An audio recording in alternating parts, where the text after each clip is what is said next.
Okay, how you guys doing? My name is Cruz. I'm a real estate developer and true investor. So you can always go to trueinvestors.com. Today, in today's podcast, we're actually going to be going over the history and the growth of Lakeland. If you're listening to the podcast, thank you so much as we grow and expand. If you like these kind of shows, again, please leave any kind of comments, leave a 5-star review if you're enjoying it. If you're not enjoying it, please look at something else. If you're watching this, fantastic. And if you're listening to it, great as well. My goal is with these videos is one, that you really get a better understanding of real estate by a true investor and developer who's boots on the ground in the trenches. So whether you're selling real estate, you're investing in real estate, you're doing anything that's possible in real estate, I believe that you're going to get something out of that. So with that being said, today's episode is the history and growth of Lakeland, Florida. First of all, Lakeland is strategically placed right between Tampa and Orlando, and that's where we're located right now. It's got the largest nature park in Central Florida. It's called Bonnet Springs. If you look at Bonnet Springs, it is an amazing area. So it's over 100 acres in the heart of downtown Lakeland. It's got treetop canopies and walk areas that you could actually walk on top of the trees. It's all free. It's got a children's museum. A lot of people don't know as well, Lakeland is the home to Geico, national company. Lakeland's also the home for Publix, and it also has a Lockheed Martin here. And there's a lot of other companies that are coming. Lakeland also has the largest stretch of I-4 right here for industrial distribution. How do I know that? Is because I do industrial sites as well. So that's how I know that. And the other aspect of it, Lakeland's cost of living is extremely low in comparison to Tampa and Orlando. So that's a big win. And on top of that, if you ever move to Lakeland between, like if you're in Orlando or in Tampa and you move to Lakeland, the insurance over here is lower as well. So there's a lot of things that the cost of it is just low, and that's what you want. The other thing is the growth capacity for Lakeland. It is growing a 20% year-over-year growth ratio when it comes down to the population. Yeah, I'll take that. That's all good. So then when you look at all of these ratios, including it's so close to I-4, you can get to Tampa or Orlando roughly between 35 and 40 minutes. It is just a win-win scenario. So if you're in real estate, you always want to look at where a huge city is located, Tampa or Orlando. Take a map and go 20 to 30 miles out, and then that's a city that you truly want to invest in, because that city is the next boom. It's never going to be as big as the big city, but it's going to have that small town feel. Cost of living is low, but you're also strategically located closer to a big city. So remember that whenever you're investing in real estate, because that's what you want. You always want to invest nearby you. The other thing dealing with Lakeland, I'm also on the board for Westgate Association. If you're in real estate, you want to get in as many boards as you can that can make a difference. What I love is the difference that I'm making because I'm a developer. I'm looking at the areas that are strategically right now what they call industrial areas that are close to downtown area. Now, why is that a good thing? Well, if you're an industrial area, the main win is, number one, that's usually where you're going to have the opportunity for major growth, okay? So major growth can be because that's already a light industrial area. Typically, those are in what they call lower socioeconomic areas as well, but they're close to downtown, meaning that is where you want to be. So you want to be in those type of locations because that's the next thing that's going to come up. Take Tampa, for example. So if you know anything about Tampa, Tampa has Channelside and Tampa Heights. Tampa Heights 20 years ago, when I used to live there, was a piece of garbage, right? So you had homeless people attempting to, like, no lie, I lived in 211 West Francis, right? And I bought and sold over 100 properties in Tampa Heights when I was still in the military. I was doing it part-time. And I'll never even forget one time that a homeless guy knocked on my door, and I had an all glass door, 8-foot door. And he knocked on my door. He's like, "Hey man, I'm gonna say you want to buy a lawnmower." And I was like, "All right, I'll check it out." I looked, and I was like, "Dude, that's my lawnmower." I was like, "Why are you trying to sell me my lawnmower?" And it literally says like property of Franklin Cruz on the side. And I was like, and he's like, "Oh my bad. I'm just trying to, somebody took it. I'm just trying to see if you want it back." And I was like, no, right then I was like, okay, this is going to be interesting. But why I stayed there is because I get in Tampa, you've got another part of downtown. That's called Hyde Park, South Tampa area. Everybody's got that ritzy area that you drive by that you fantasize about, right?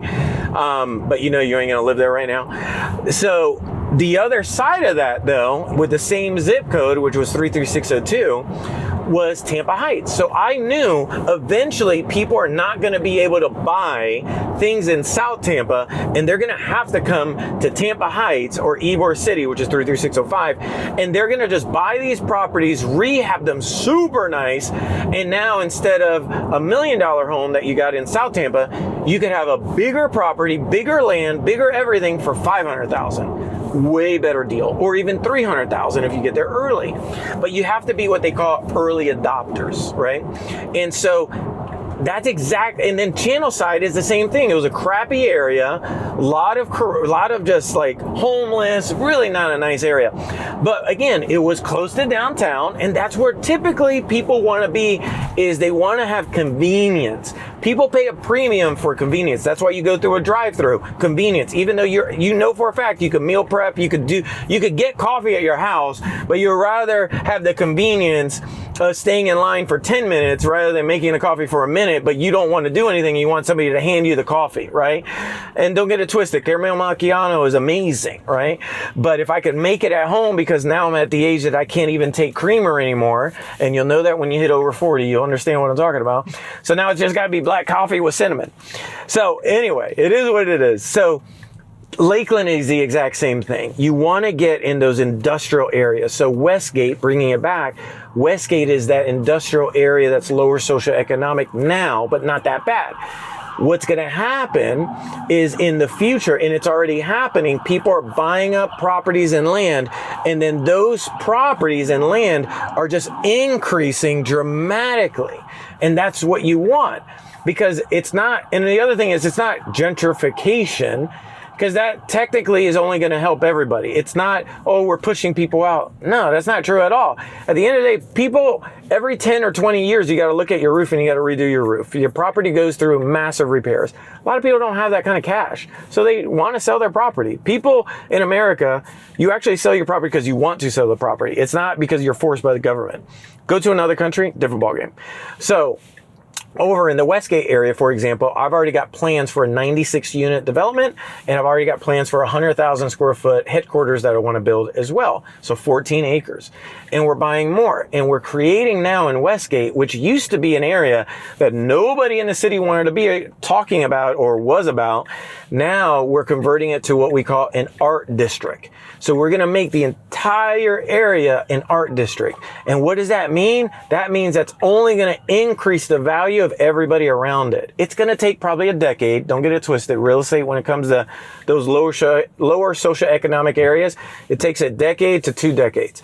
And if you want a prime example, see Tampa Heights. Tampa Heights, Ybor City, same exact thing. 2 decades ago, not nice. Now, forget about it. Now it's amazing.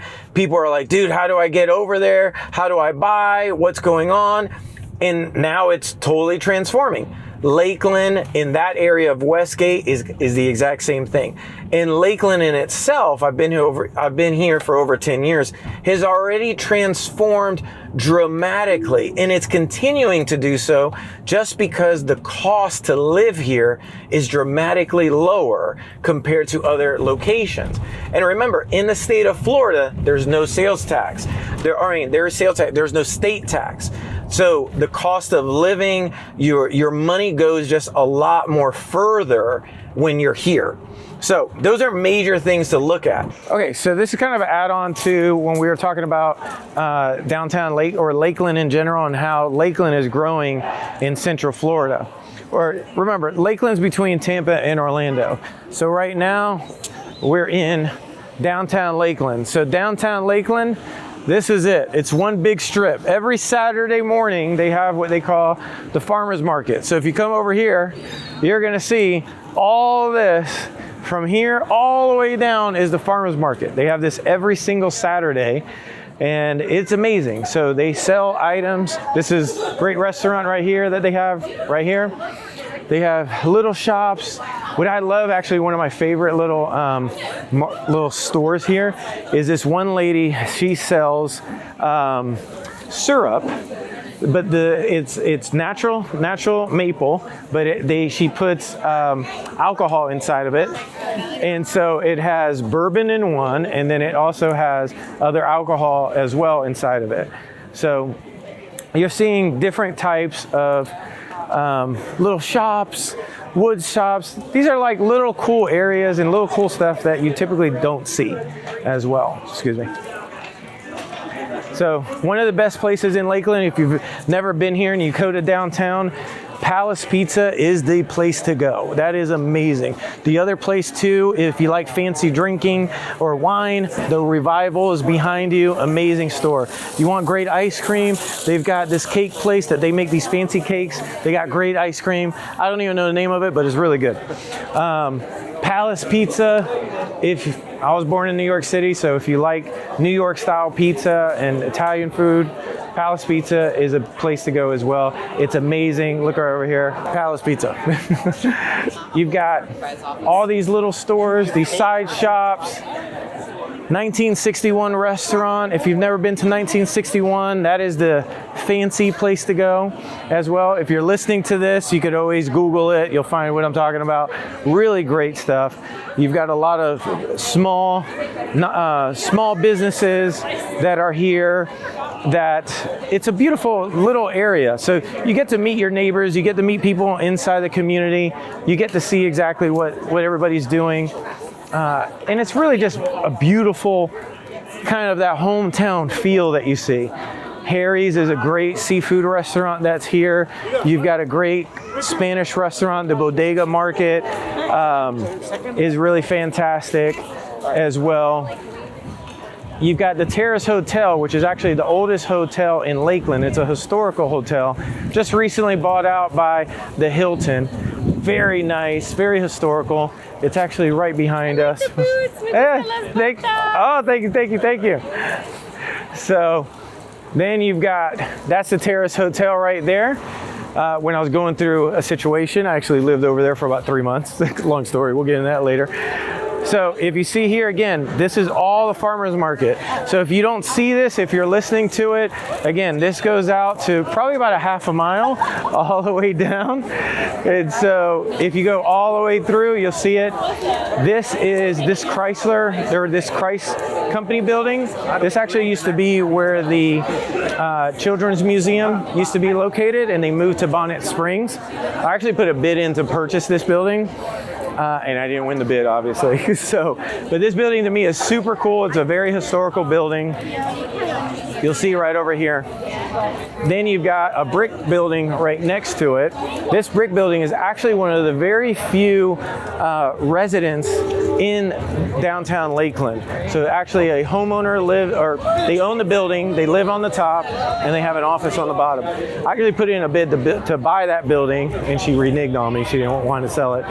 So I would always highly recommend, we've got a train as well that's coming through. Do your best to purchase or be as close to downtown as possible. The energy usually in downtowns are a lot different.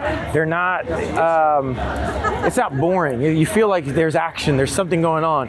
You have what they call Mum Park in the center of Lakeland as well. There used to be an amazing statue and fountain there. and then through the years, do this DEI, diversity, whatever, they tore down the damn thing, but it was a beautiful statue with a great waterfall.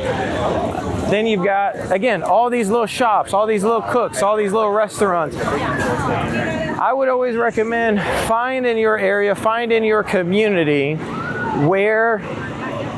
what unique things does your downtown have that they do. If it's, jazz at night, we've got over here Lake Mirror to my right. If you're listening to this, Lake Mirror is a beautiful historical lake as well. There's little shops that are around there.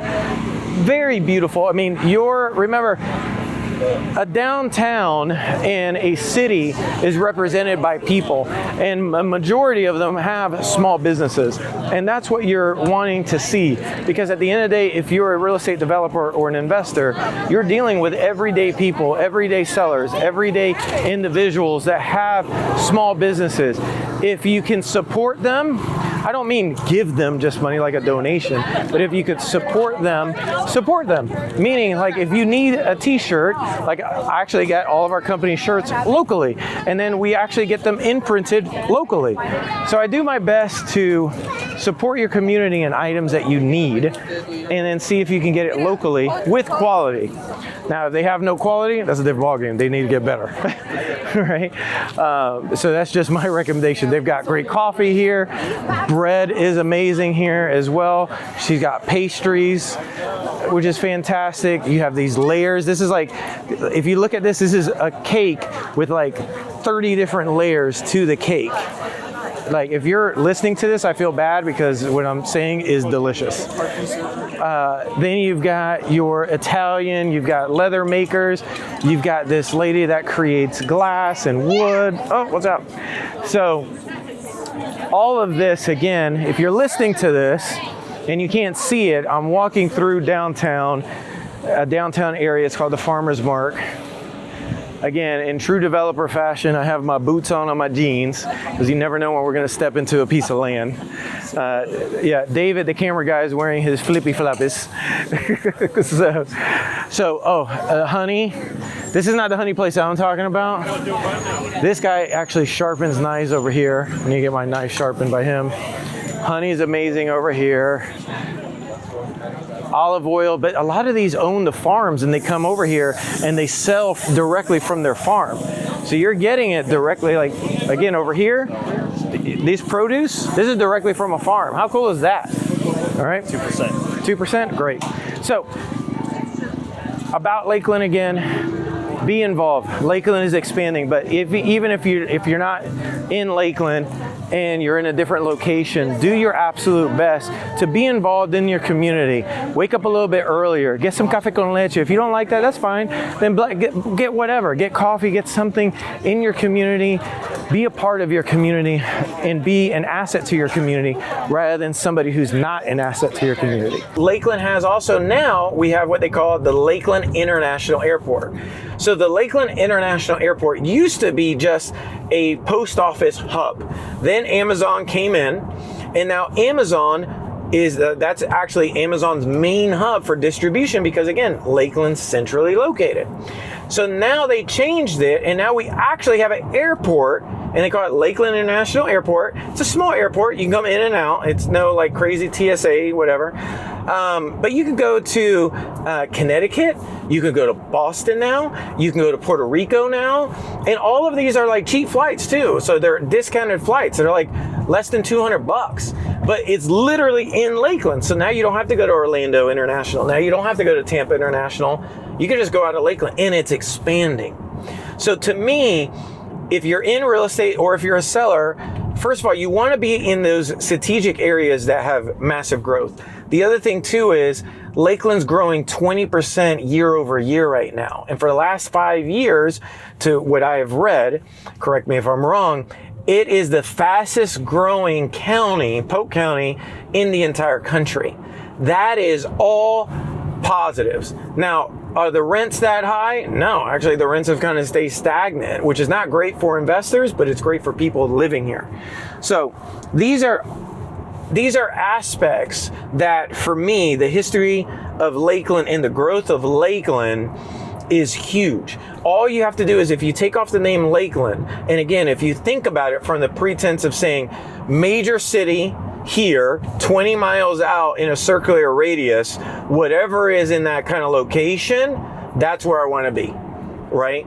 That's where I want to be if you're investing. You want to be in a drivable distance from your location. And the other aspects of it as well is truly understand your municipalities and your zip codes.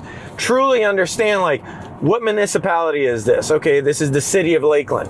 What governs that as well? Well, that's Polk County. So Polk County has its own municipalities and county commissioners. That's why you call county commissioners. Hillsborough County has Hillsborough County commissioners. Then there's city commissioners, right? Two different aspects. And then you have a mayor.